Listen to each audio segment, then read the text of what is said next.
Politics in the Pub every month, and these events are free to attend but not to host. So if you can, there is a donations box at the table on your way out. We've also got a tap and go that I think is located at the bar. And even better, if you want to chip in and become a monthly donor, you can do that on our website at australiainstitute.org.au. But let's begin this evening's proceedings. 2022, hey, it's been a hell of a year. It's not quite over yet, so we won't celebrate too soon. But I'm not sure if any of you have had the pandemic warp your sense of time like it has for me.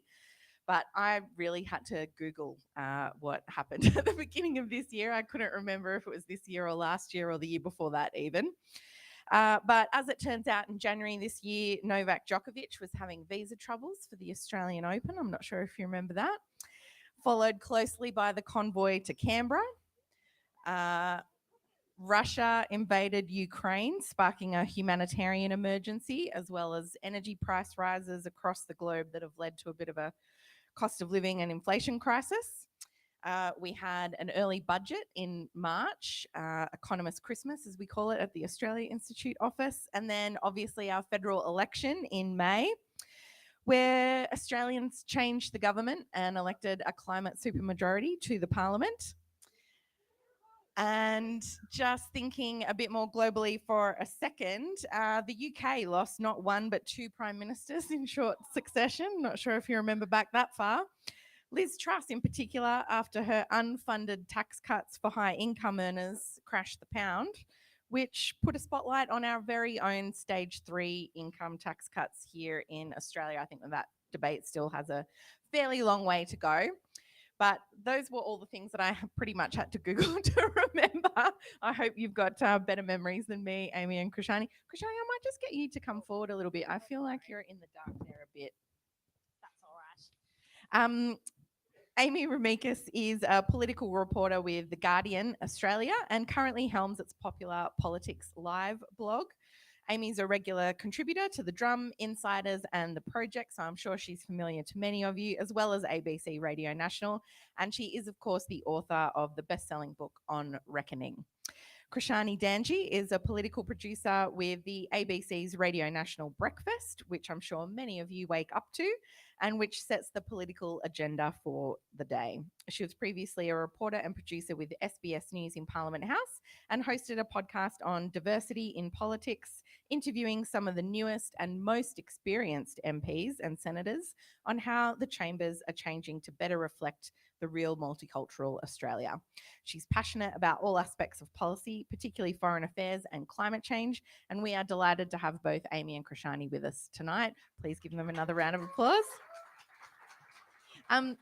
Amy, I will start with you, and I want to start back with the federal election in May. It was a pretty transformational election result.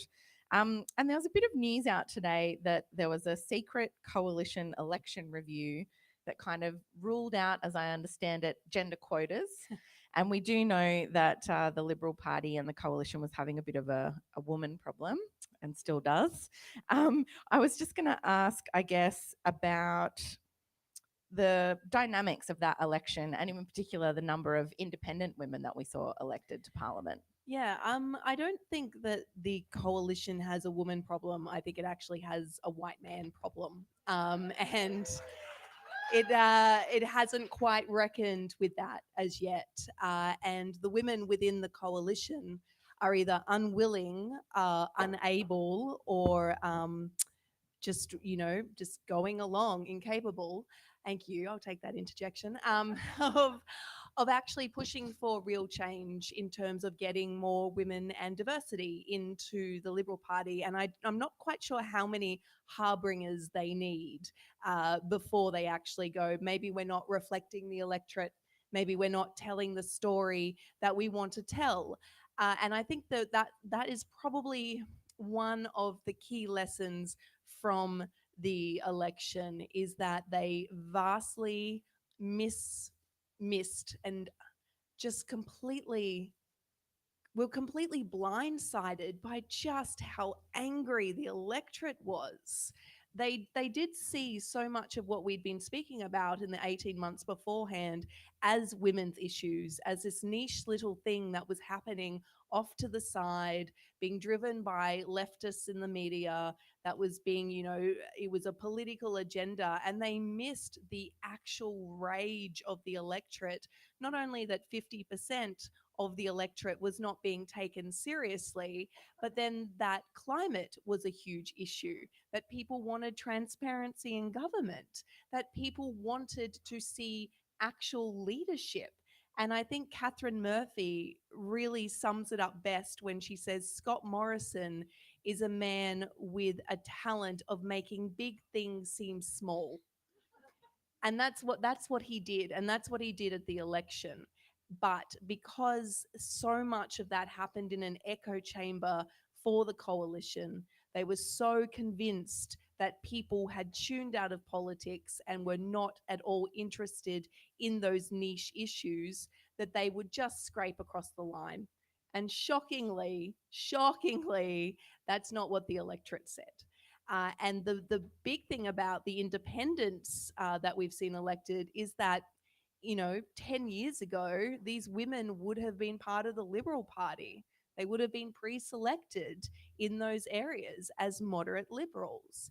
Would they though? No, well, 10 years ago, probably. They would have definitely been members of the Liberal Party, because when you look at what they represent, they do represent a lot of small L liberal, values in terms of like wanting government to get out of the way of things. But they also just want action on climate. They want gender equality and they want transparency. And once upon a time, that's what liberals sort of agreed upon, that there was this core tenet of beliefs within the coalition that, okay, yes, you want small government and, whatever else it was, but you still wanted transparency. You still wanted action. And like, if capitalism is going to continue, it's going to have to cotton on to the fact that climate is a huge issue for it. And that we're seeing that, that's where the money is going. But this Liberal Party moved away from all of those values, and they lost the election, and they're still reckoning with that. They surely are. Krishani, I just wanted your reflections, particularly given your podcast where you've spoken to both new members of parliament as well as the more experienced ones. But if I can just hark back to Liz Truss for a second, the election of Rishi Sunak to me really brought home still how white our parliament is. And obviously, that's not just a problem for the coalition. What are some of your reflections from the most recent election when it comes to Parliament really reflecting the Australian community? Yeah, absolutely. I mean, it was a massive shift that we have seen, but we're still quite far away. And I thought it was funny almost or interesting in a way that Anthony Albanese said that, I'm the first man with the surname Albanese to be elected as, well, to be chosen as prime minister. And sorry. And I was like, well, that's great, but aren't we sort of past that at this point? Is it really so significant that someone with an Italian background in 2022 is being elected as prime minister, which is great, but haven't we moved past that point? And it was pointed out to me that, well, yes, it's taken this long, and that's how significant this is in a way, because it has taken so long, and hopefully that means perhaps that means that we'll have more movement later. But a lot of the people that I've spoken to within Parliament have really noticed that shift now that we do have a lot more people from diverse backgrounds within Parliament and more women in Parliament, and there's definitely a shift that's taking place, and that might accelerate over the next few elections. We'll simply have to see. But yeah, there's definitely a shift, and a lot of people On one side of politics. That's the other thing, is that it was tricky almost in a way to find people to interview from the other side of politics that were actually from that diverse background that I could speak to, and that were willing to speak to me as well about that. And there wasn't as much of a consciousness of how to get more people in from different backgrounds, and the importance of, we mentioned quotas earlier, the importance of actually making those progressive changes and actually putting the effort in to bring people from different backgrounds and to bring more women and to pre-select in winnable seats. And those sorts of priorities are still, I think, being figured out or still being considered before any action is really taken.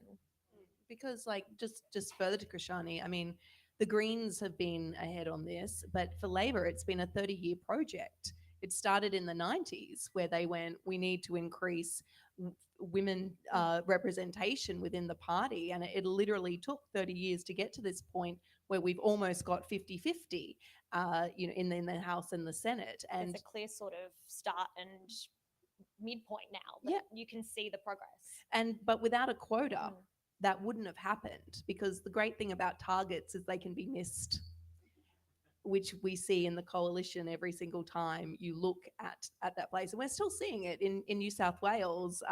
We've just seen a woman who was touted as a future leader of the Liberal Party missing out on pre-selection on a lower house seat for another man. It was a staffer. Yeah. Hayden, I can just hear a bit of feedback from the microphones here. I'm not sure if you can help us fix that out. Amy, I just want to stick with the federal election for a little bit before we move on. And in particular, I think, the crush of the coalition and the rise of in particular, the independents, the many women that we saw running in a lot of those heartland Liberal seats. And obviously, we've just seen the Victorian election where the Teals didn't do as well, but the coalition certainly still really seem to struggle. How much do we know about if the coalition has learnt any lessons from that election, not just in terms of representation, but I guess what went wrong for them at that election? Well, I mean, it is only 6 months out and they are still working out what went wrong and who they are and who they represent. But I think recent developments within the Liberal Party room show that they haven't actually learnt those lessons. They're not willing to take on those lessons. We've seen the National Party this week come out before the conversation has even started and said that they will be opposing the voice. For no real justification, the reasons that they're coming up with, it will do nothing to close the gap, when they're actually in a position of power to be able to influence the body as it's shaped to make sure that it does. But not only that, David Littleproud was part of a government that had almost a decade to actually make policy to help close the gap. And as we know from today, we've made very little progress in that direction. And so I don't see how coming out and saying, oh, well, this won't do anything to close the gap, so we're not going to support it, when you had power to work on closing the gap and did nothing then either. I just don't see the sense of that. So that's one example. We've also seen, the coalition come out and fight against any further climate action, which has basically just been, one of their main things that people were telling them, we want you to do something on this. And again, they've come out and said, well, we're not shifting on that for no reason other than right-wing ideology within the party. We saw with the censure motion today that the coalition did not support it other than Bridget Archer. And again, that was a moment where they could have stood up and said, we're changing, we're listening, we're going to be more transparent, we're drawing a line in the sand. They didn't do that. And I'm not sure how, like I said previously, I'm not sure how many more signs they need that they are headed down the wrong path in terms of the electorate.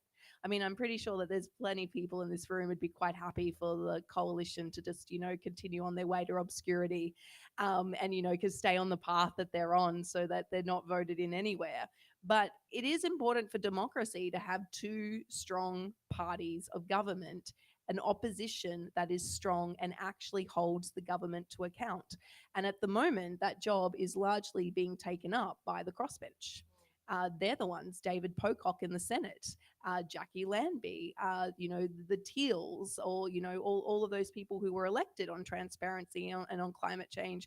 They're the ones, the Greens, they are the ones who are holding the government to account at the moment, which is great, but they're also not resourced to do it. You've got to wonder how long they can sustain this sort of pace at which they're going. So, And the Victorian election is interesting, but I don't necessarily think it's it's the end of the Teals or the death of the independent movement. I think Victoria is interesting because it is a progressive state already, and there is a very strong Greens vote, and has been historically in Victoria already, which is kind of taking the place of some of what we call teal.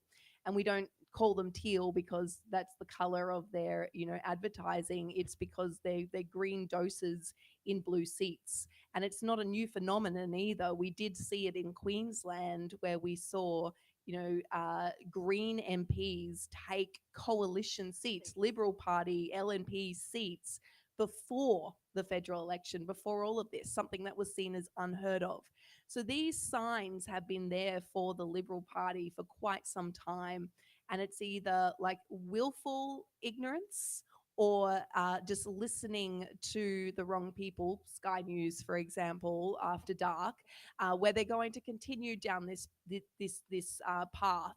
And that is one of the issues when you're only talking to your base, and when your base has been just basically driven down to being people who have one issue that they care about, and that is keeping everything the same as it was when they were kids. And that seems to be one of the big issues for the Liberal Party. They're being held hostage by this one group of people who don't actually want to see progress on anything.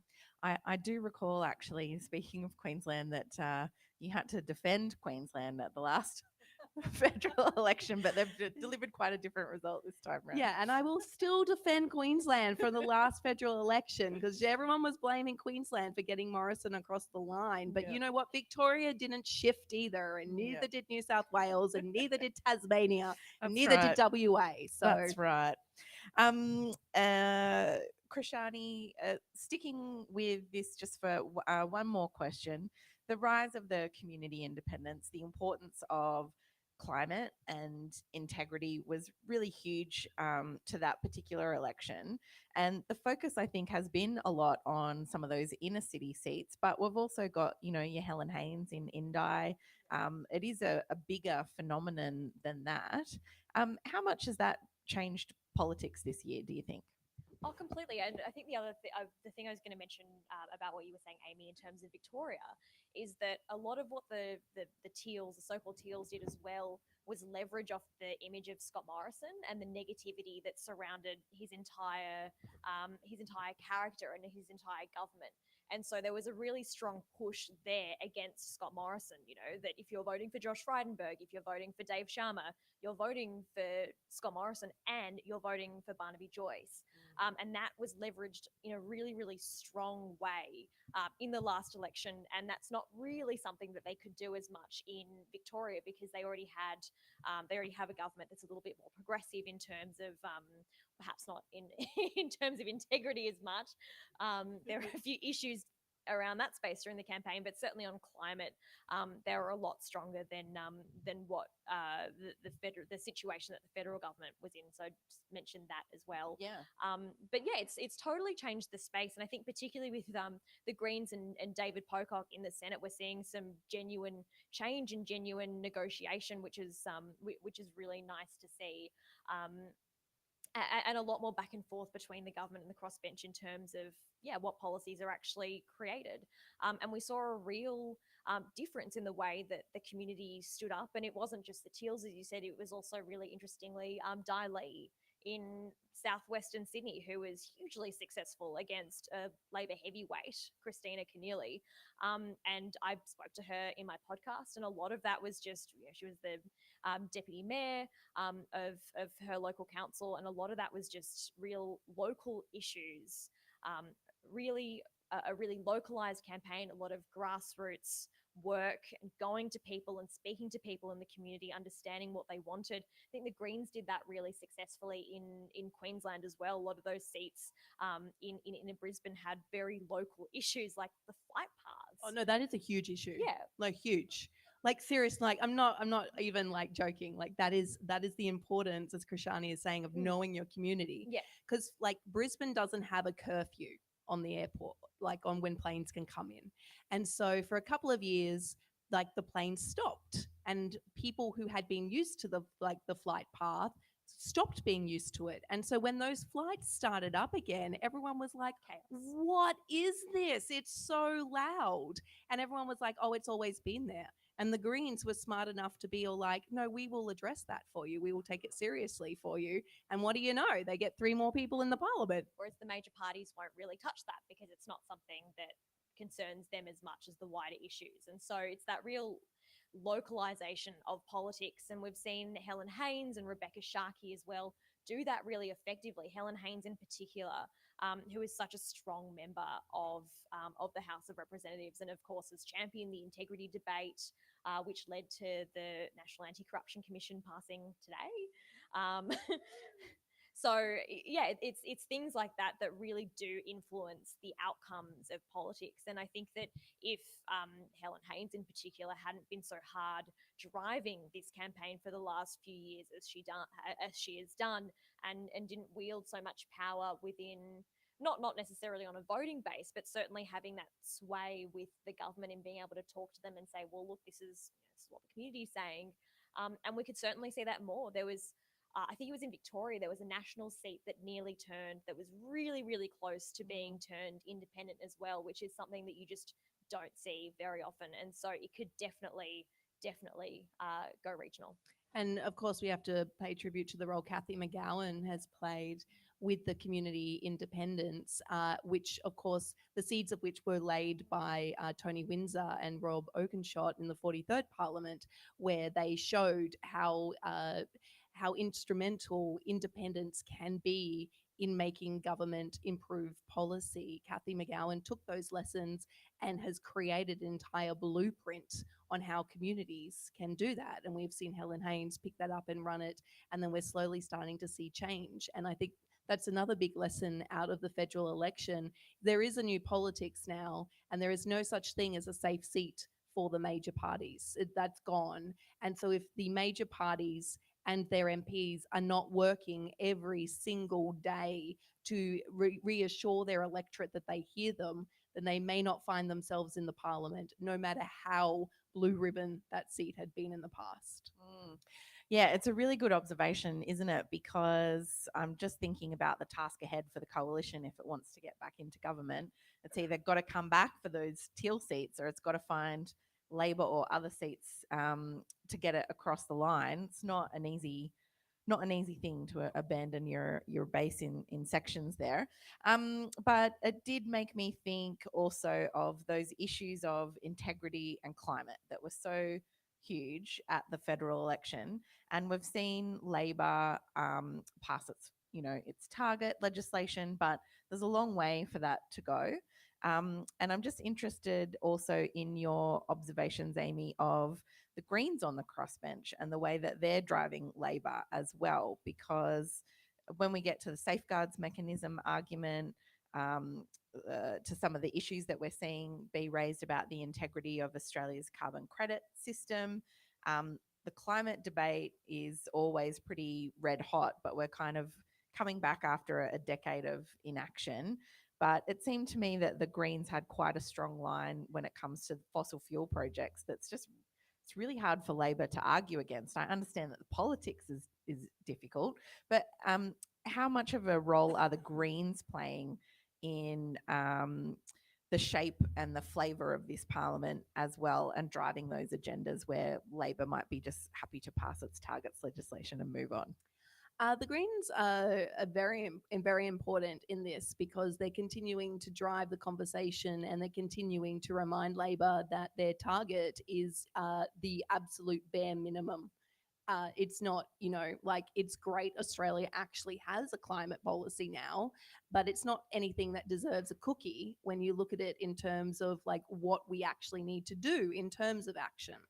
And if you haven't read Catherine Murphy's quarterly essay, I recommend that you do, because she dedicates quite a bit of time to how the 43% target got through, and the role that the Greens have played in terms of not blowing it up. And she reports that the Greens didn't blow it up because it was important that Australia actually had climate action. So they supported that. But they've also made it very clear that they are going to continue to try and drag the government into going further, which is where the safeguards debate is going to be very, very interesting. Because there are a lot of people within Labor who do want to move further on climate in terms of safeguards, and there's a lot of people in Labor who are very worried about traditional coal mining seats and don't want to be seen in terms of the politics, don't want to be seen as doing what the coalition said that they would do, which is like, talk their talk in central Queensland and the Hunter and then immediately swip it around. But no one's actually talking about that. And if you actually talk to people in central Queensland or the Hunter or anyone who has anything to do with coal mining, they actually know that there is there is a life expectancy now on their jobs, and there's like going to be an end to it, and that it's in sight. What they want is the transition. And that is what Labor's big challenge is now, is actually offering them the transition. And the Greens are on board with saying, okay, well, this is how we work through the transition, which is when we come back to the coalition and whether they're actually going to get on board and start doing politics, in a way that is going to progress good policy in this country, or whether they're going to only wreck it. We're already seeing signs that they're just going to be against any sort of transmission and transition program, because they're coming out against, things like the poles and wires that are going to be needed to move Australia into more of a renewable energy economy. We're already having those questions raised in question time. How many houses are going to be resumed? And, what are you going to do? And what is this going to cost? Well, how about you actually sit down and work out what the plan is to transition Australia's energy economy? Because, we know it's going to cost money, but you know what also costs money? Running aging coal-powered stations that are already closing because they're in need of maintenance, and the owners are not putting the money into it because it's not worth it. And you know what else is costing money? Is your bloody power bills, which is already running on a coal network. We know why that is costing money, because there's been 10 years of inaction on actually transitioning what could be the biggest renewable energy economy, or one of them, in the world. They're not acting on that. They didn't act on it. And now we're all paying 56% or whatever more on our power bills because they didn't do anything. And they're standing up in the parliament going, why is power so expensive? Well, excuse me, Angus Taylor. Have you looked at any of your reports from the last 3 fucking years? Oh, sorry. It just drives me insane that this country, because of its politics, has not been able to have a serious conversation about something as fundamental about how you turn on your fucking heater in winter. It is so ridiculous, because it's all of us who are suffering. It is all of us.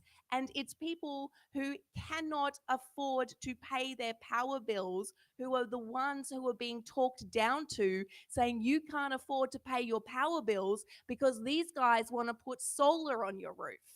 It's just outrageous. And if we do not stop it now, then this country is going down a very, very dark path. And I think that is why the Greens have made a decision, which was not an easy one, in their party room, to say this isn't good enough, but it's something to build on. And hopefully we are now at a point where we can actually build on this, because the planet is cooking and we do not have time for this bullshit anymore. Well said.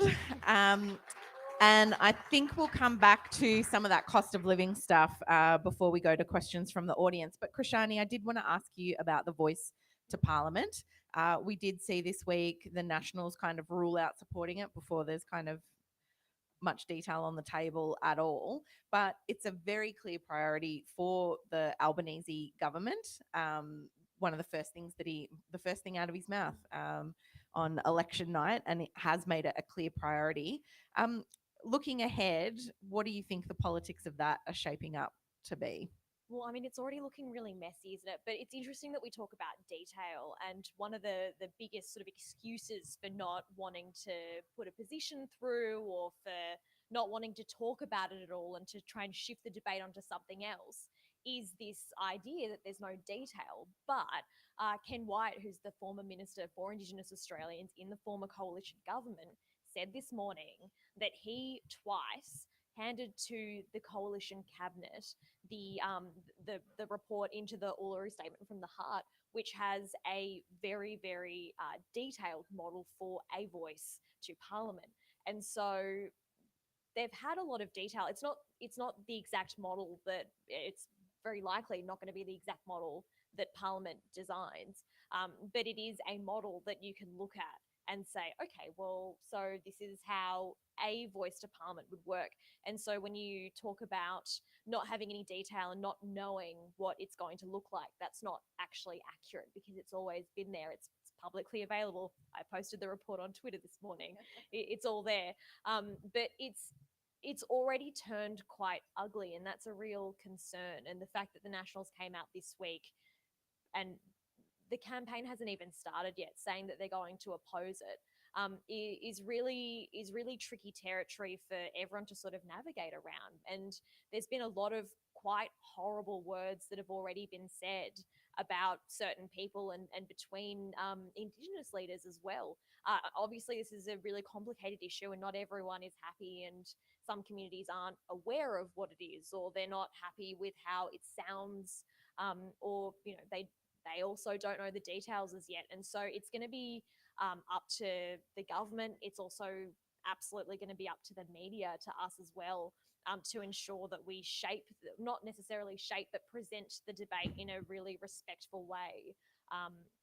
That's not going to get really ugly. And the government is hoping, or basically going to try and move for the referendum, I think, to take place late next year, which is only, less than a year away at this point. And they've got a lot of ground to make. I think Marcia Langdon was speaking about a month ago or so, and saying that it's the First Nations people as well that need to be talking more about it, and talking to their communities about it as well. And so a lot of it is going to be about education, and a lot of it is going to be at the local level. I think the thing that people also forget is that not everyone actually cares about what politicians are doing and what they're saying. It's going to be really important to actually speak to communities, to go across the country, and to speak on a local level, to, someone was telling me the other day that their local council has actually got dozens of volunteers, and they're learning about what the voice will look like, or how that debate will pan out, and how they can talk. And this is just in a metropolitan area, and how their volunteers can speak to the public about what's going on. And so it's really going to be, I think, at a localized level where this is all going to take shape. I might ask people to start thinking about questions for Amy and Krishani. We've got to be as COVID safe as we can, and so that Hannah doesn't have to run around, one microphone here at the beginning. So please start coming up, and we'll do questions from the audience very soon. Amy, I'm not sure if you've got any reflections on voice, but I did want to ask specifically around cost of living, because that's really dominated the back half of this year.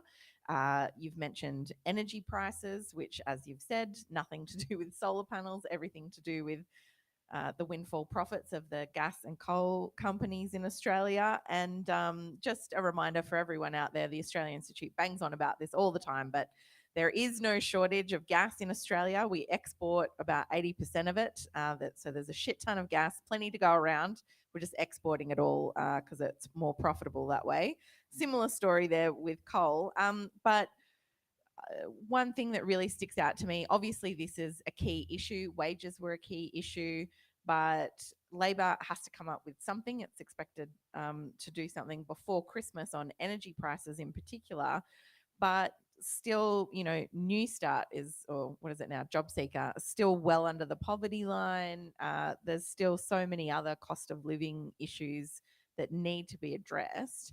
How important is it for Labor to get the energy stuff right, because cost of living is biting across the board?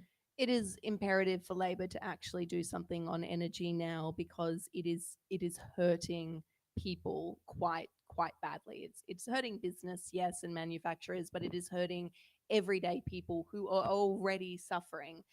If they're lucky enough to own a home, they've seen their house prices in their mortgage repayments increase because interest rates have gone up. Because every single time there's an inflation problem in this country, we don't go, oh, wow, we should tax all these people who are making a lot of profits from this. We just redistribute the wealth by taking it from people and giving it to banks who give it to their shareholders and to CEOs as bonuses.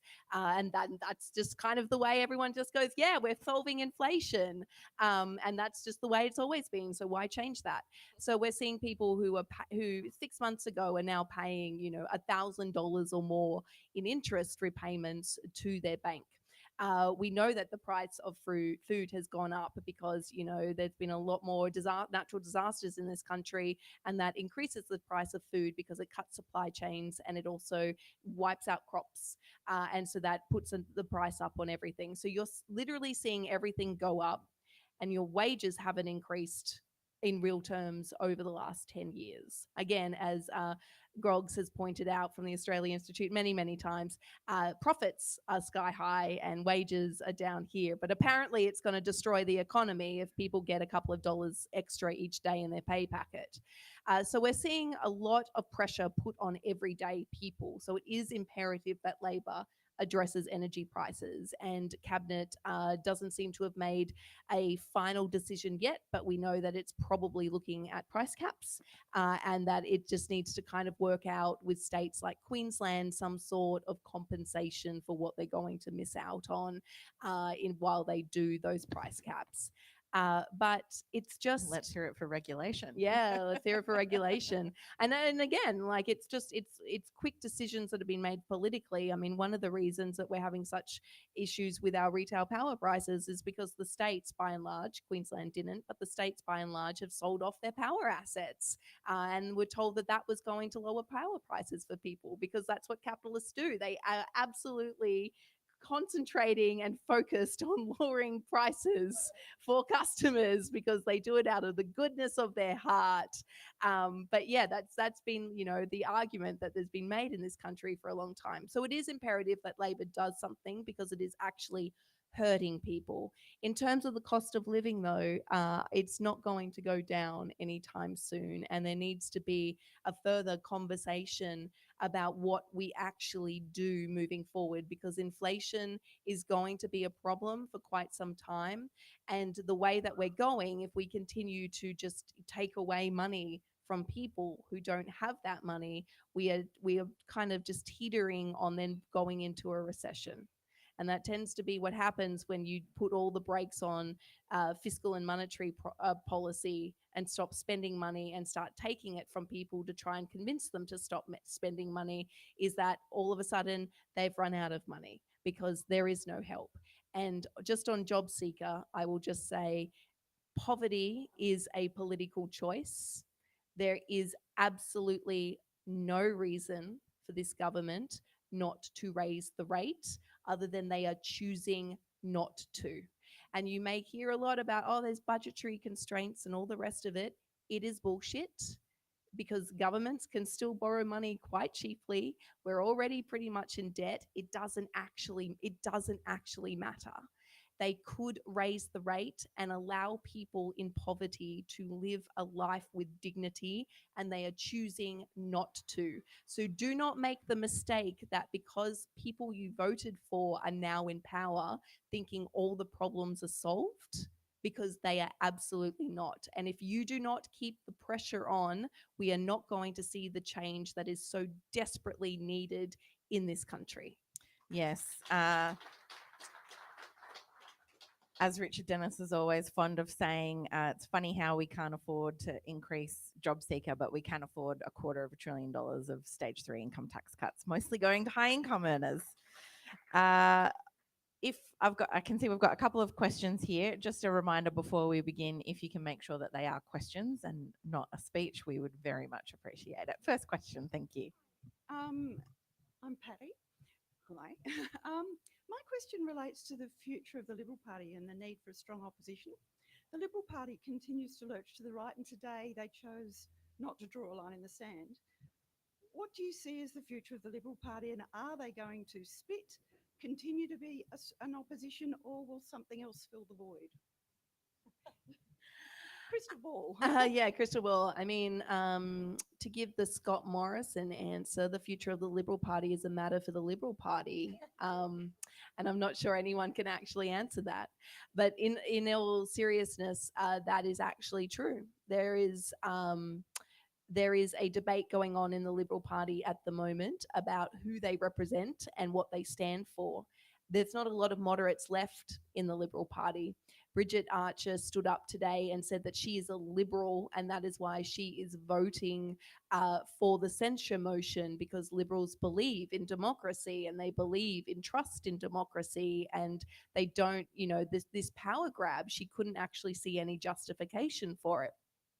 She is an outlier in her party. Simon Birmingham is probably another outlier in the party. Immediately after the election loss, Simon Birmingham did a media interview where he just said there are a lot of lessons that we need to learn from here.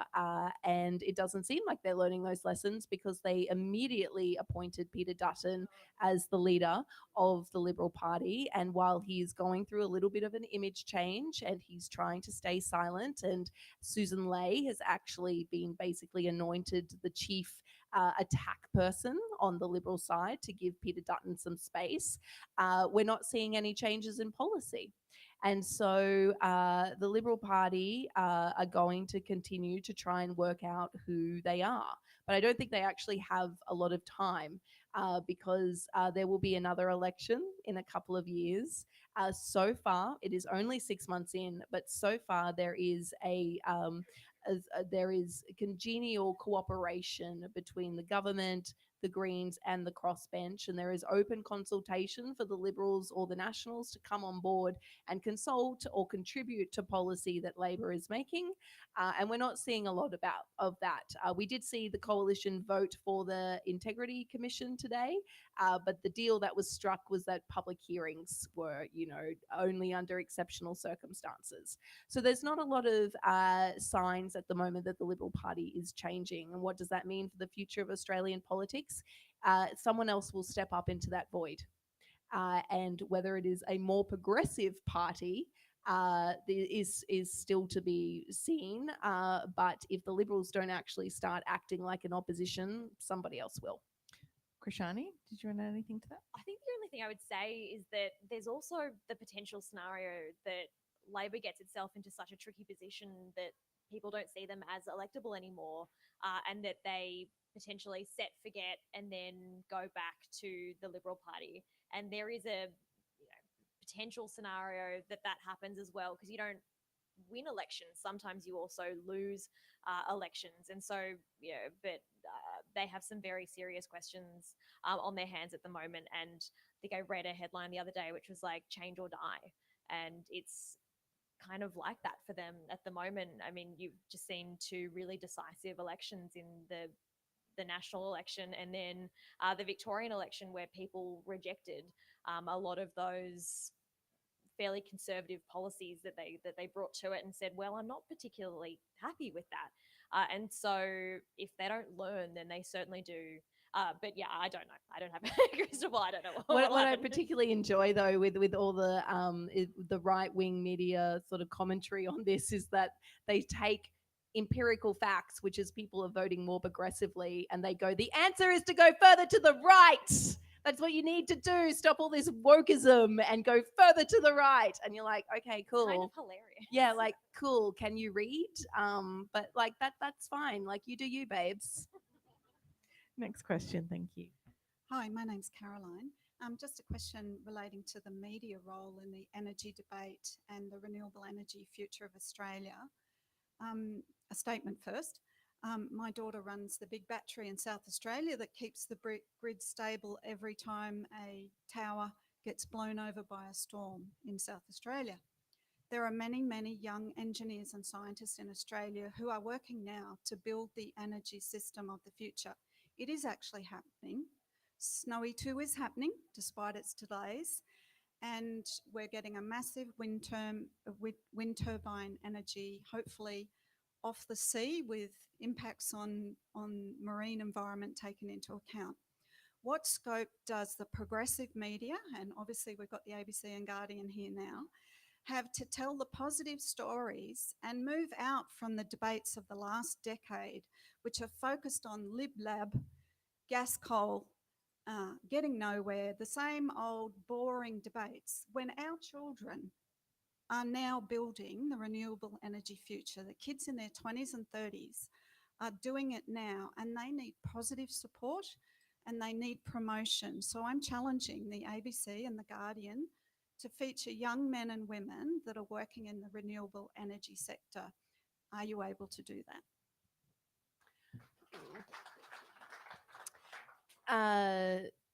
In terms of the media's role, it is obviously a very, heavy one, and one that has been treated pretty lightly at times, and pretty glibly, and sometimes pretty irresponsibly as well. And we definitely collectively have to take some responsibility for the culture wars in this country over energy, and over climate, and things that shouldn't actually be muddied. We have helped to muddy by elevating voices that we should not be elevating. And I can probably talk a bit more than this than Krishani can, because the ABC does take its Charter of Balance very, very seriously. But there is a problem of false balance and false equivalence in the Australian media, where we elevate both sides as being equal in weight, because we sort of say, well, here's something that is true, and here is a voice that you need to hear from. Oh, we need to find the other side, so we're going to elevate somebody who doesn't believe that this is true and doesn't believe that this is a fact. And that is a very big problem, and particularly in energy and climate, that has been a very big problem. And it is I think that false balance is bullshit. Some things are just facts, and you just have to report them. And it is our role in the media to use our experience and our knowledge and our access, to tell you that this is bullshit, and this is worth listening to. You don't necessarily have to give equal weight to both voices in a debate, because some things actually aren't a debate. They're just facts. And I don't care if Malcolm Roberts doesn't think that climate change is man-made. And I don't care if Pauline Hanson, has some issue with, what money is being spent on. And I don't care that Joe Hockey thought that wind turbines were ugly and a scar on the environment. These are not actual things that the Australian people need to hear. What they need to hear is what is happening. In terms of what you're talking about, like with your daughter and the people around her are doing, the renewable transition is going to happen regardless. It is just whether government gets on board with it. The Guardian has done quite a lot of coverage on renewables and what is happening, and what needs to happen in terms of elevating individuals. In terms of the men and women that are doing this, we do that. Probably not to the extent that some people would like, but we tend to take a bigger picture look at policy and what needs to happen to fill the gaps in terms of policy, because that's one of the big issues at the moment. There are gaps in policy that need to be worked through and actually need to be agreed upon. But I will say that you've raised a perfect example of where the media has failed, because that battery is keeping the grid stable on the East Coast. And that battery happened because there was a huge storm that knocked over a lot of the transition, and a lot of the power lines in South Australia, causing a mass blackout.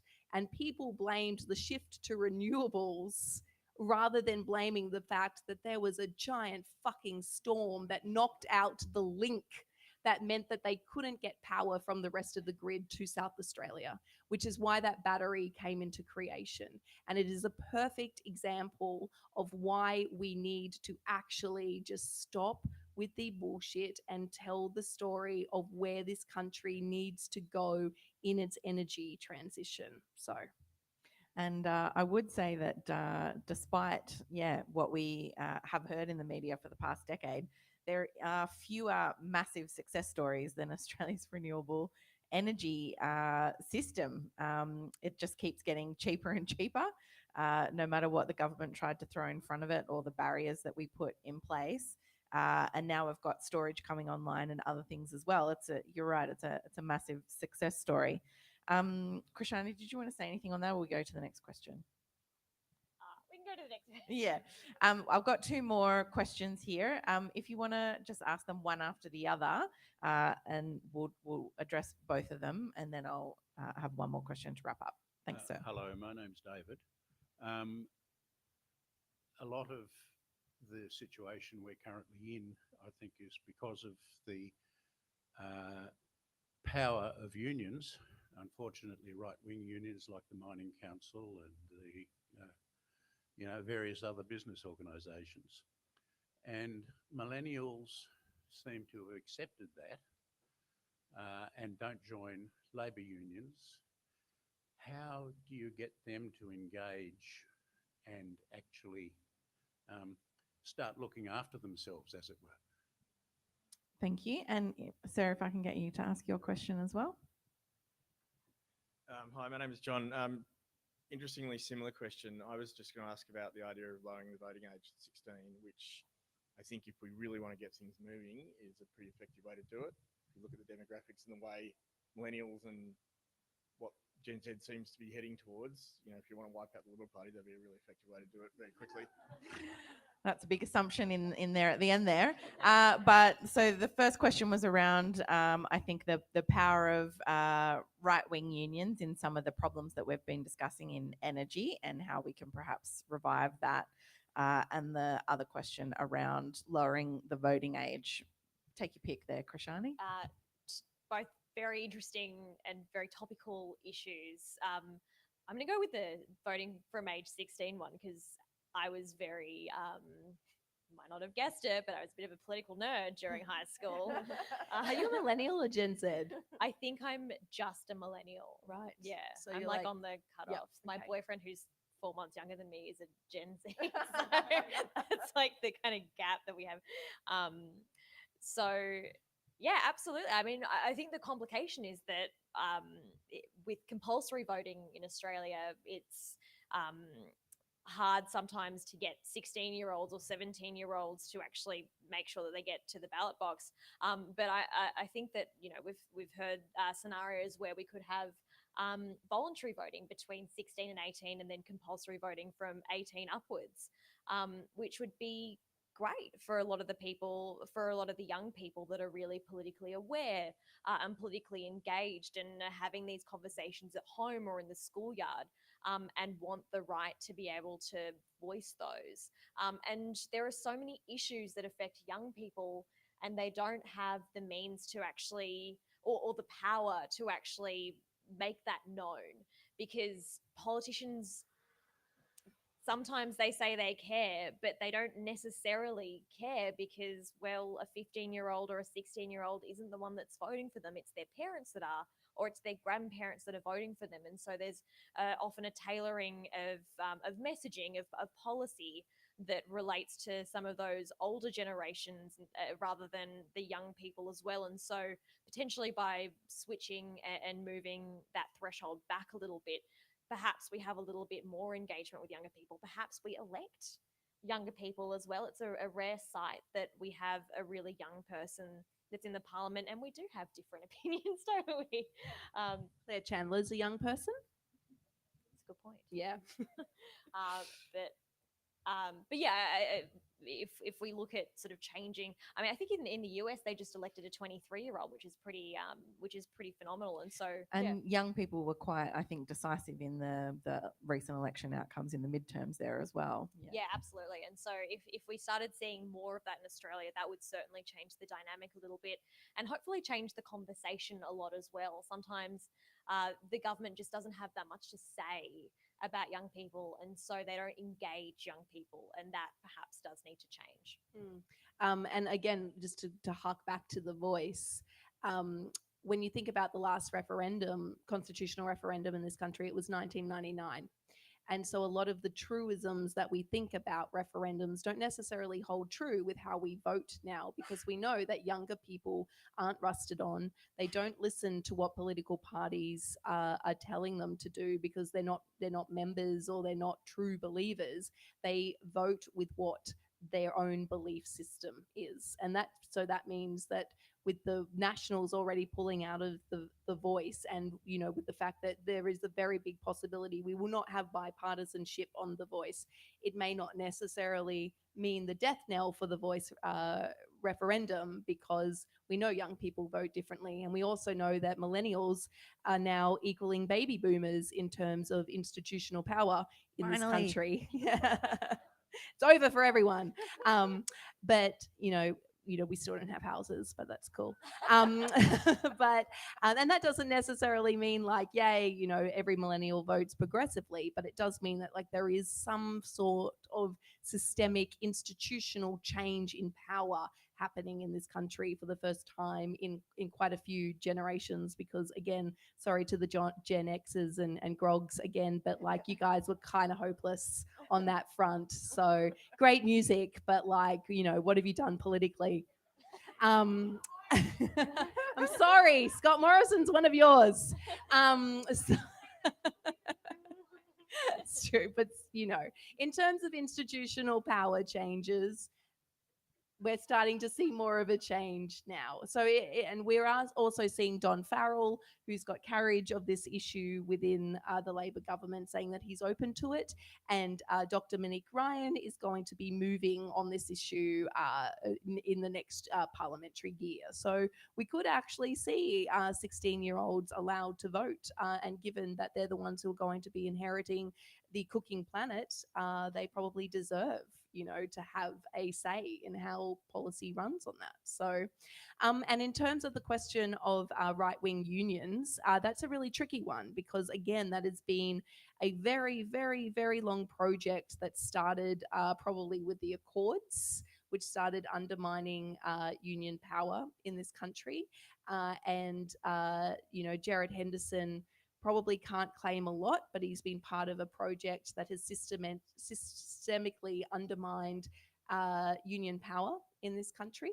And we have seen that through the H.R. Nichols Society.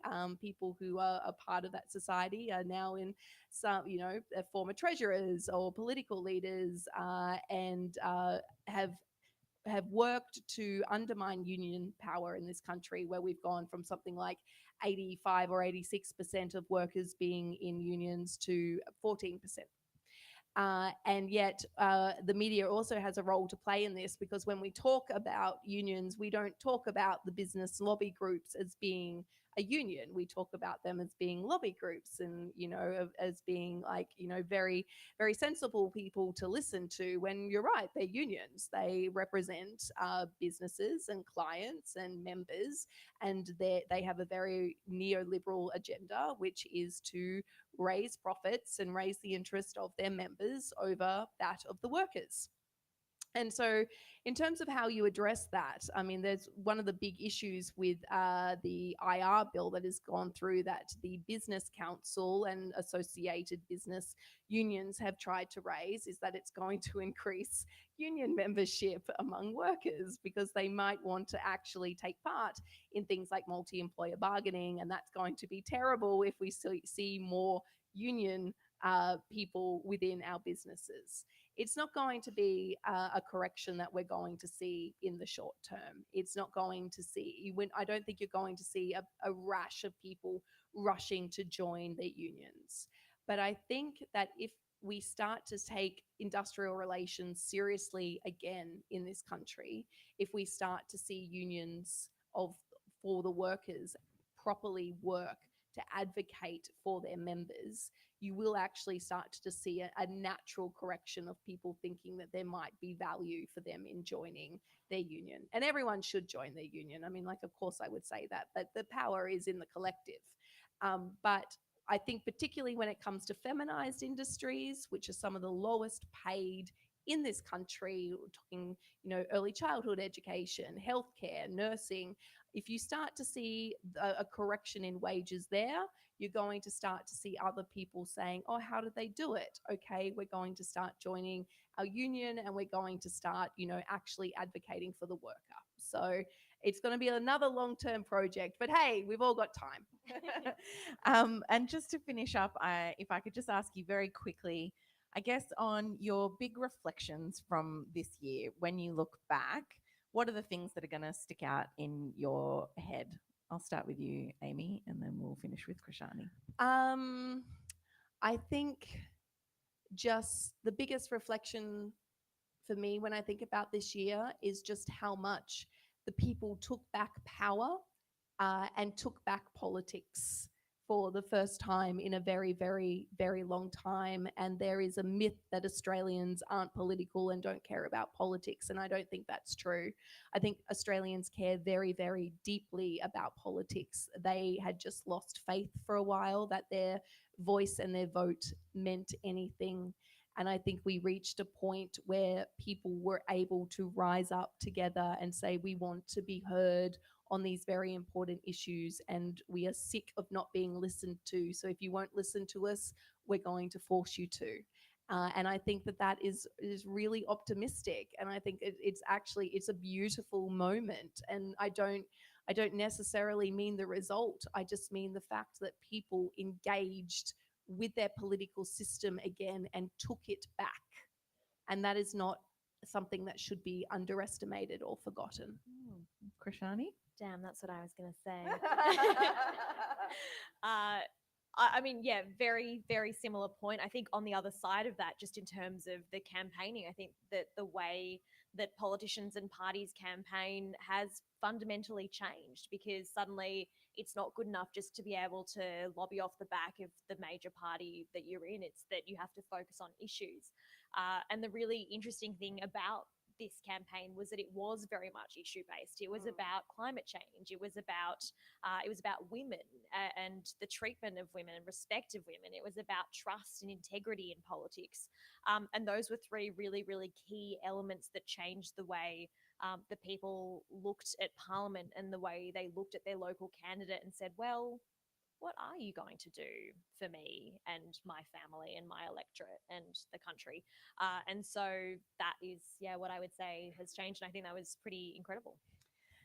I agree. And exercising my prerogative as host, I'm going to chuck in my reflection as well, which is as a former campaign director myself, I just was really struck by the number of people who would have worked on successful campaigns, and it might have been their first one that they were ever involved in. And I don't think you can underestimate how positive an experience that would be for people to get involved in politics and see a result.